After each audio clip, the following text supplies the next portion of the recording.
Let's face it, the regular media is a joke. It didn't used to be that way. It used to be contained by people that got the facts before they reported it. Well, we are bringing that back. This is the Brooks Report Live. We are the true voice of Southeast Texas. Breaking news, weather, traffic alerts, events, Q&As. If it's happening in Southeast Texas, we are there. This is the Brooks Report Live. And now your host, Adam C. Brooks. Hey guys, thank you for joining us here on the Brooks Report Live. I am your host, Adam Brooks. If you would, put a 1 in the comments if you're watching us live, put a 2 if you're watching the recorded version, and like always, let us know what city you're watching us from. Please be sure and share this broadcast. Invite your friends, tag a few friends in the comment section if you will. Help us grow here on the Brooks Report Live, and stay tuned for the show. Thank you guys for joining us.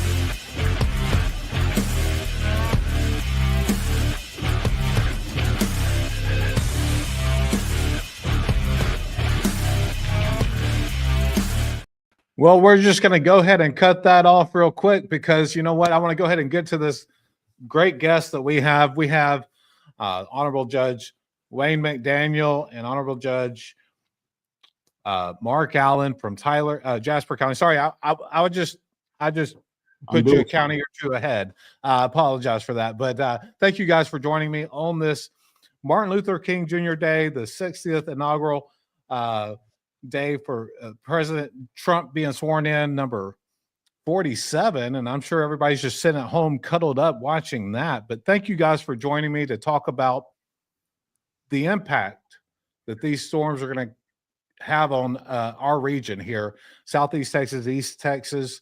And, you know, I know both of you guys have issued a declaration of disaster. I'm going to start with you, Judge Wayne McDaniel, if you don't mind, and let's talk about, you know, why you did that and some of the things you guys are looking to do. Sure. Primarily, you know, we've got this once in a lifetime, almost not quite once in a lifetime winter storm coming, and the decision was made a day or two ago to go ahead and close the courthouse on Tuesday. So that declaration of disaster just kind of makes sure that our first responders and other essential personnel receive that pay that they're supposed to pay under a courthouse closure. Additionally, if we need any response from the state, it kind of opens the door for that as well. So if we need any state resources throughout the time of this event, that declaration of disaster is the first step to getting that done, and that kind of got that out of the way. Well, thank you so much for that. Now I'm going to switch over to Judge Mark Allen. I know you issued a similar declaration, I'm sure for the same reasons, but you guys, if I'm not mistaken, I don't know that it's going to impact you as much as maybe down here from what I'm understanding when Greg came on the show last night, but talk to me about it. Sure. Yes, sir. Adam, thanks again for kind of getting the word out there for us. Same scenario, you know, of course, Jasper County is a long county. We've got that special band that's coming through that the National Weather Service, Texas Department of Emergency Management, and also our local meteorologist, Greg Bostwick's talked about. It's going to actually affect the southern half of Newton County and Jasper County rolling into Hardin County.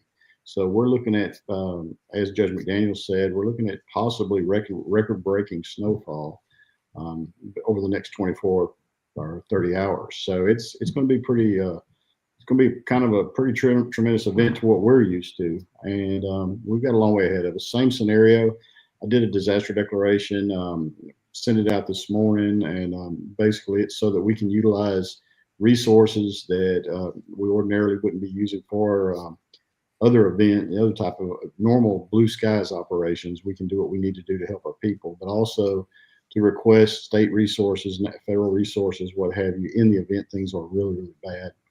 And same holds true on the courthouse closure. Just sent out a notice on our courthouse and all of our satellite facilities that we're going to go ahead and shut down tomorrow.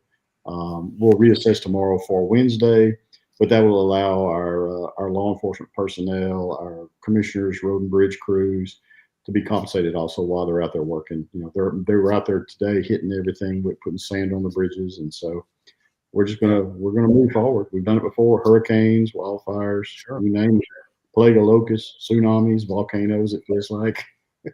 Well, and that's what I was going to say. And Judge McDaniel, you know, you guys have it. You guys work closely together. I know you and probably a couple other judges. So y'all kind of stay on the same page and communicate with each other, which really helps us in situations where, you know, because there's power in numbers, right?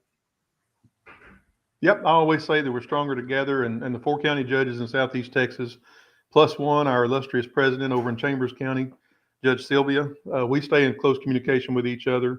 We have a lot of people that live in each of our counties that drive into Hardin County or into Jasper County from Hardin County, Jefferson County, Orange County. And so we all generally try to be on the same page. That way we're serving the residents, you know, the best that we can, and try to have the same procedures and what have you in place, so that try to cut down on the confusion as much as we can. Yeah, Judge, why have you? So we know commissioners are out there. You know, they're putting the chemical, the sand, whatever that mixture is, out there on the roadways. I don't know the technical name for it, but you know, they're out there doing that. Now, as things start to develop, and you know, this thing really gets into, I think, Tuesday mid-morning, Wednesday morning, you know, whatever, it's supposed to be really bad. I know we're looking at black ice on the roads and that sort of thing. So, you know, I wanted to remind everybody that our first responders that are out there working, you know, they're still out there having to work and do their normal job on top of things. So I would just like to encourage folks that we have platforms like these so we can keep you posted. We can show you what's happening to minimize some of that traffic. If you don't have to get out and about, please don't do it. Right. And so, like you said, the commissioners have been out. Commissioner Kirkendall and Commissioner Young have a larger area. So I think they started earlier today on sanding the bridges. And the technical name, don't hold me to this or quote me, but I think it's Nature's River sand that they're putting on the bridges. Okay. And this afternoon, Commissioner Cook and Commissioner Cooper in Lumberton and Silsbee, they're going to be doing the same thing. And so, you know, we're not able to sand every county roadway. We've got hundreds of miles of county roadways. We're not able to do that. Those bridges, they freeze first, and so they're sanding those down so that later tonight, when the wintry precipitation starts, and those bridges will drop below freezing before the roadways will. Just want to try to make sure that anybody that's out on the roadway can go ahead and make it home safely. And then, like you said, our first responders are out there. We sure appreciate them. We want to try to keep them off the road as much as we can, but as calls for service come in, if those are priority type calls or, of course, crashes or anything like that, they've got to respond. And so we're trying to keep those roads safe for them. And then we've got doctors, nurses, and lots of other people that are essential that still have to get to work. And we're trying to keep it as safe as we can. And the messaging is to stay home if you can. Don't get out on the road unless you just absolutely have to. That's right. And Judge Allen, I know newly elected sheriff who just took office, Chuck Cabot, out there in Jasper County. You know, he's doing a great job, by the way. But, you know, you have the similar situation. Those guys are going to be out there. They're going to be working. They'll be doing their thing. We learned that word, essential personnel, really good back then. And, you know, I just want to say sometimes we forget about those type of people that are still having to work and be out there. So, you know, we can do our part by just taking a little consideration and not going out and about and all these things. And you know, it's kind of just a common courtesy type thing. Don't go out unless you have to, because you don't want to get caught up. I think of it this way, and I'm not speaking for you guys. I'm speaking from Adam's standpoint. You know, when we say, you know, evacuation, but people decide to stay, you know what I mean? And then first responders have to go out and get them and that sort of thing, you know, and I look at it like that. So. Yes, sir. You're exactly right, Adam. I've been speaking back and forth with Sheriff Havard over the last probably 48 hours, and they're getting ramped up. This will be his first major disaster as a sheriff. However, he has been with us, you know, basically at our side just about during all these other major winter storm events, hurricanes, wildfires, you name it. He's always been there as a DPS lieutenant and before that sergeant. So his guys are exactly what you said. He's not going to have them out there patrolling everywhere and risk wrecking their vehicle and getting hurt, but they're going to be standing by at substations at the sheriff's office to go out there and to take those calls when somebody's needed. They'll all be ready.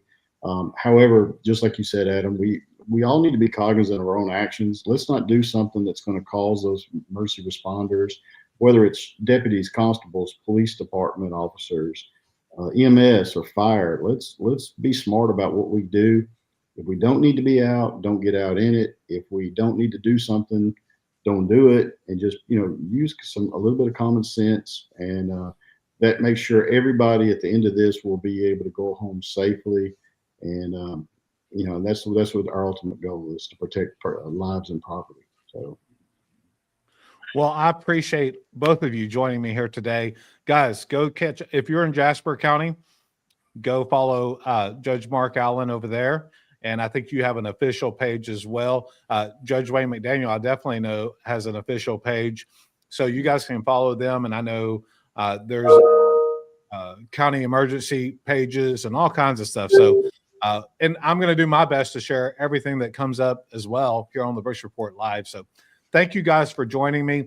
Is there any last word that either one of you would like to say? If not, we're going to go ahead and wrap this thing up, and I'll let you guys go back and enjoy as much of this day as you can. I really do appreciate you guys doing this for me. Thank you, Adam. Appreciate you, helping us to get the word out to everybody. We appreciate that. Yes, sir. Thanks, Adam. Thank you, Judge Allen. Thank you. Y'all be safe, and we'll get through it. All right. Thank you, guys. Thank you all.